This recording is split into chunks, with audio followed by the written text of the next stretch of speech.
It is the request of James and John. James and John, the sons of Zebedee, came forward to him and said to him, "Teacher, we want you to do for us whatever we ask of you."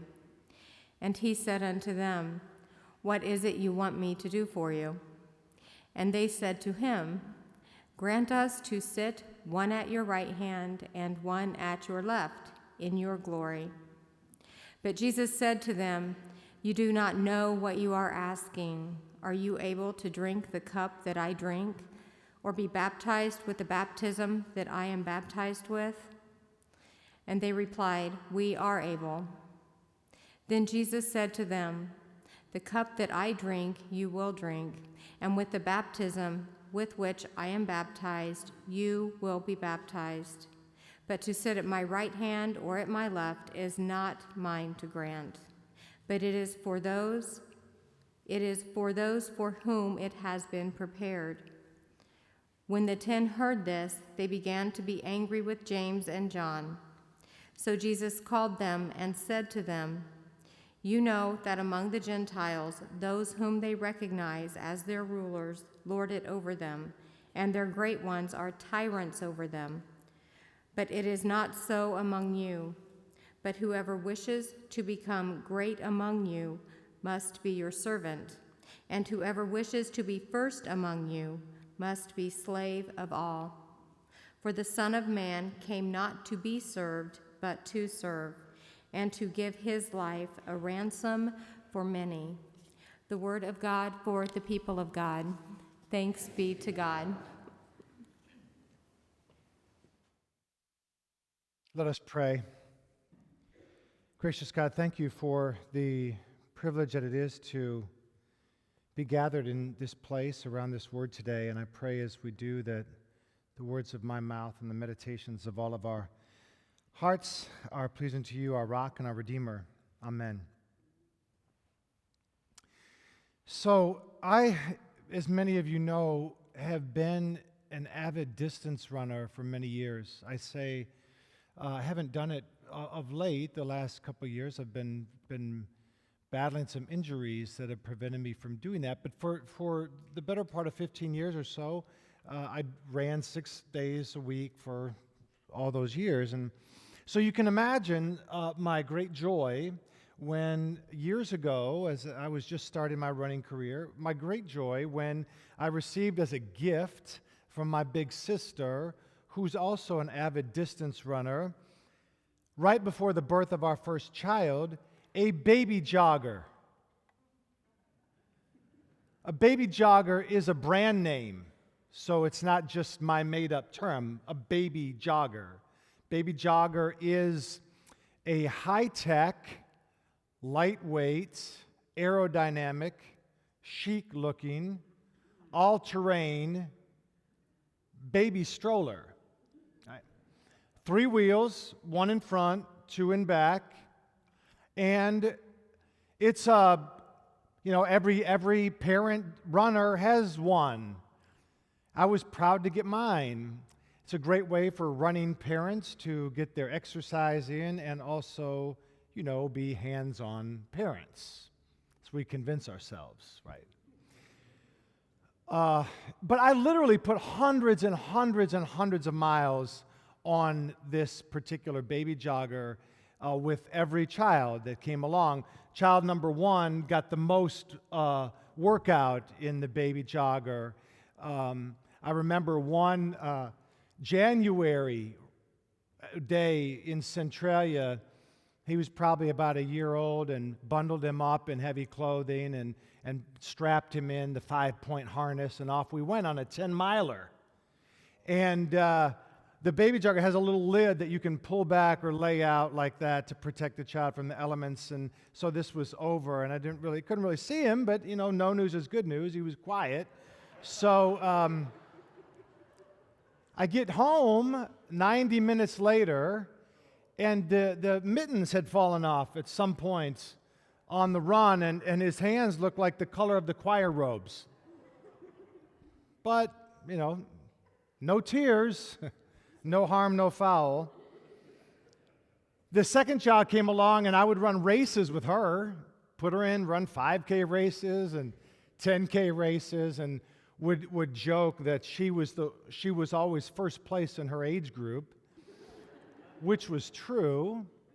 And she liked to nap in the baby jogger, so especially on vacation, that was sometimes the only way to get her to go to sleep was to go out and go on a run, and then hopefully quietly leave it under a tree somewhere when I was done and she wouldn't wake up. By the time number 3 came along, the baby jogger had gotten a workout. It was beat up. Right? And the front tire especially was no longer trued. It was sheath, crooked. And what I learned a very important lesson with child number 3, and that is that before I could go on a run, that tire had to be meticulously aligned as well as possible because, and here's the lesson, if it's off by a millimeter, and I learned this the hard way, if it's off by a millimeter, a fraction of a hair of a millimeter, the alignment is off by that much, what happens? Within a block of leaving my house, whoosh, right?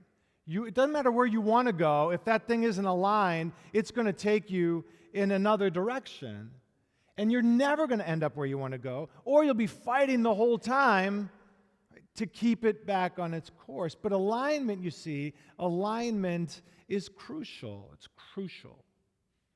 And then that number 3 child of ours is now playing the cello. Playing the cello. And would you believe that we have had 3 weeks of lessons on the cello, and the child has not yet touched the cello? Right. We have spent 3 weeks, you string players will know what I'm going to say, we spent 3 weeks, Andrew Rutherford, on the bow hold, bro. You got it, right? We're 3 weeks holding the bow. Now, I'm a trumpet player. There's 3 buttons and 3 fingers. That's all you do, right? You'd think you needed a degree to figure out how to hold the bow. I have great respect for string players. But the teachers told us, parents, don't worry, your child will eventually play the cello. You will actually play the instrument. And your child will do some amazing things on the cello. But if we don't get the fundamentals right of the bow hold, nothing will be possible down the road. Fundamentals are crucial to the journey that we're about to embark on. And that's what Jesus is telling James and John in this reading today. James and John come up to him and they ask him a question. They say, let us sit one at your right hand, one at your left hand in the coming kingdom. So whenever this kingdom comes about, Jesus, that you've been telling us about, when that moment finally comes, let us sit at the right hand and at the left hand, the privileged positions. Now, for us in a democratic society, we know exactly what's going on, right? These are the campaign staffers that are saying, hey, when you win the 2016 election, remember us. Put us in your cabinet. Give us some nice plum positions on the choice committees. That's essentially what's happening. Hey, Jesus, remember us when the time comes. And they're getting their idea from dinner parties in the ancient Near East. We probably have talked about this before. But when people gathered for a meal, they would sit in a circle. They would actually recline on pillows, meaning they would lean on the left elbow, eat with the right hand, their feet kind of drifting out back away from the food. And so that's the configuration. They would sit or lay in a circle. And the host would be at a particular point, and then your status in the community was based on, or it was revealed on where you sat in the circle. And everybody would know. The more VIP you were, the closer you sat to the host. So the right and left hand are the privileged positions in the kingdom. That's what they're asking for. Let us sit in the most glorious positions. Well, Jesus could have been a little taken aback, could have been indignant, could have been angry with them, could have chastised them, because Tina didn't read this, but right before James and John do this, Jesus tells them that he's going to die for the 3rd time. See, we are going up to Jerusalem, he says. And the Son of Man will be handed over to the chief priests, the scribes, the elders. They will sentence him to death, and he'll be handed over to the Gentiles who will beat him, whip him, flog him, and kill him. Right? Exactly. That's exactly what he said. Then the next second, James and John say this, and Jesus could have said, what, are you kidding me? Right? Really? How self-centered are you? I just told you I'm going to die, and you're coming with this? What about me? This is how not to do pastoral care, right? You tell the preacher your problems, and the preacher says, enough about your stuff, let me tell you about my problems, right? Jesus could have done that, but he didn't, you see. He didn't do any of that. He responded very, very honestly, very genuinely, and he said, look, he talks about baptism in the cup, drinking the cup that I drink. And essentially what he's saying is, look, if you want to be with me, and if you accept my way as your way, then there's going to be difficulty. That's what it means to drink the cup. That means to suffer. Jesus in Gethsemane, the night before he died, said, Father, if it's possible, let this cup pass from me. That means to go through difficulty. So he says, if you're going to accept my way of life, then there's going to be trouble. Don't worry about the glory. Just worry about persevering through the difficulty. And besides, all that stuff is in the future anyway. Who sits where in the kingdom? That's coming later. That's too far off in the future. Your focus ought to be today, in the present moment, right? We remember he said that elsewhere. He said in Matthew in the Sermon on the Mount, he said, today's troubles are enough for today. Tomorrow will bring troubles of its own. Just focus on today. That's what he's telling James and John. The present moment is our real concern, and our concern in the present moment is to give and to serve. That's our focus, ought to be our focus, giving and serving. The Son of Man came not to be served, but to serve, and to give his life for many, giving and serving. And so we would be wise, he's telling us, to think in every situation, as we're moving through our lives, to ask in every particular situation, how can I serve? Whom can I serve? How can I give? What can I give? How best can I give? To ask those questions of ourselves in every present moment. We do that, the future will take care of itself, because we will be aligning ourselves with Christ. We will be aligning ourselves with Him. That's what it means to be a disciple. The fundamentals of discipleship are giving and serving. What can I do to give? How can I serve? How can I give of myself? That's his real focus. And the way we can do that, I would suggest, is by trusting the one that we give to. We don't align ourselves with Christ in order to receive some future far-off reward. We align ourselves with Christ because we trust the one in whom we give ourselves. Well, today is the final week of a 3-week focus on stewardship, as Amy said in our children's message. We do this every fall. We take a few weeks to think about, on the one hand, giving material things, giving financial resources to support the church's ministries in the coming year. That's part of what stewardship is. But as I've also said over the past 2 weeks, stewardship is also about faith. It's really about faith, because we give ourselves to Christ because we trust the one to whom we give ourselves. We trust Christ. We trust this one, Jesus Christ, to whom we align ourselves.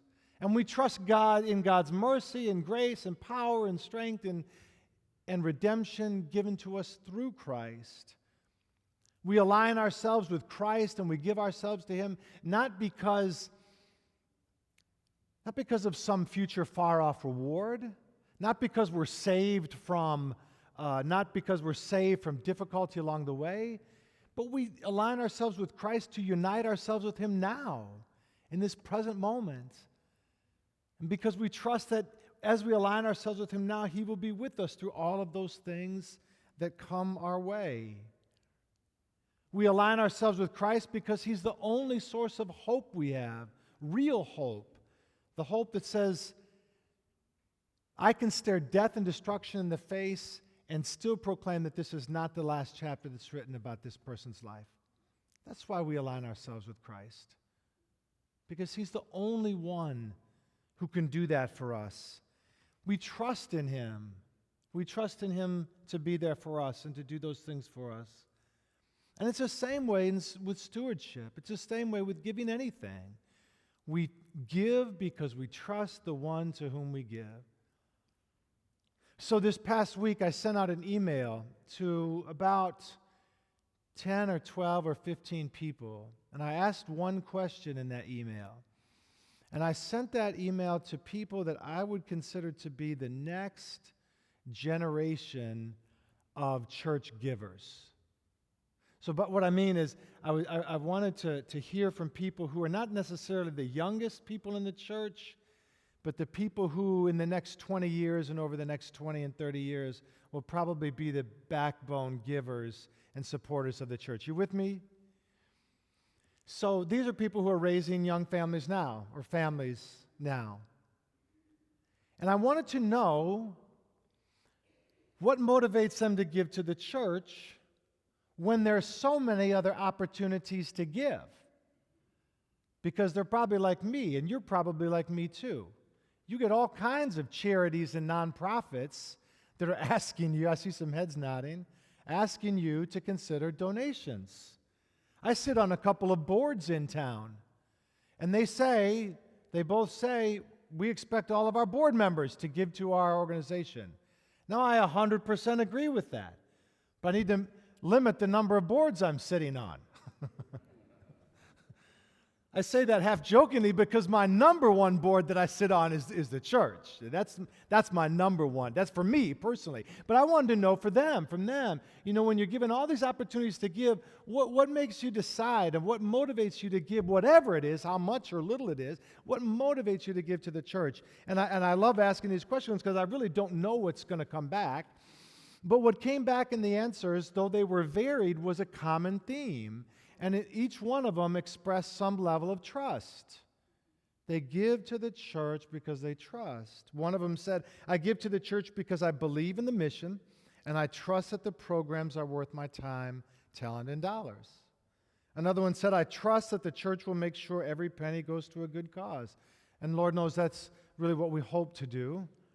And then a third person said, I struggle with some large nonprofits because I suspect not all of the funds are used properly. But I trust that with the church, the dollars reach the target of my giving. I thought that was appropriate for what we're talking about today. To give and to serve is why we're here. It's why we're here as Christians. It's why we're here in this congregation. To give and to serve aligns us with Christ. It reveals us to be his disciples. To give and to serve aligns us with the church and the ministries of the church that share Christ, change lives, and deliver hope. And all of that giving and serving is possible when we trust the one to whom and for whom we give and serve. And today, as you know, we have an opportunity to serve and to give the church in a particular way. This is a time when we ask everybody to consider making an estimate of what they might be able to give in the coming year, 2016. Some of you probably received a letter and received an estimate of giving card in the mail. If you did, that's great. If you didn't, there's a card in the bulletin right now. If you're ready to do this now, then we invite you to do so. If you've already done it, then you've already done it. And if you're not quite ready to fill this out and to do this, that's fine too. But if you're ready, this is what I did, and I brought mine as a sample to show you. I filled out the card, and I placed it in the envelope that's with the card. And I sealed the envelope, so it's sealed. And then I wrote my name on the front of it. Now, this is important, very important, that you write your name on the front of that envelope. And here's why, because we're going to collect them in a few moments, and we're going to pray over them, and then we're going to hold them. And in January, when it's time to start fulfilling these commitments that we made, we're going to mail it back to you, and it's going to be unopened.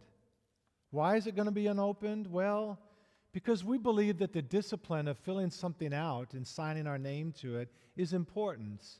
But we also trust that this is between you and God. We trust that you will make the decision that is right for you. And we want to show you that you can trust us to do thoughtful and prayerful things with all of the gifts that we might ever receive. So as I said, if you're ready to do that now, we invite you to do that. If you need more time, that's fine too. You can turn it in anytime. But as the deacons now come forward to collect our regular offerings, we ask you to deposit the estimate of giving card if you're able. And as we do that, let me say in advance, thank you. Thank you for simply considering to give to the church along with all of the other things that are competing for your attention. Thank you for trusting us, and we hope always to be people and leaders and a congregation that you can trust to do right by the gifts that you give.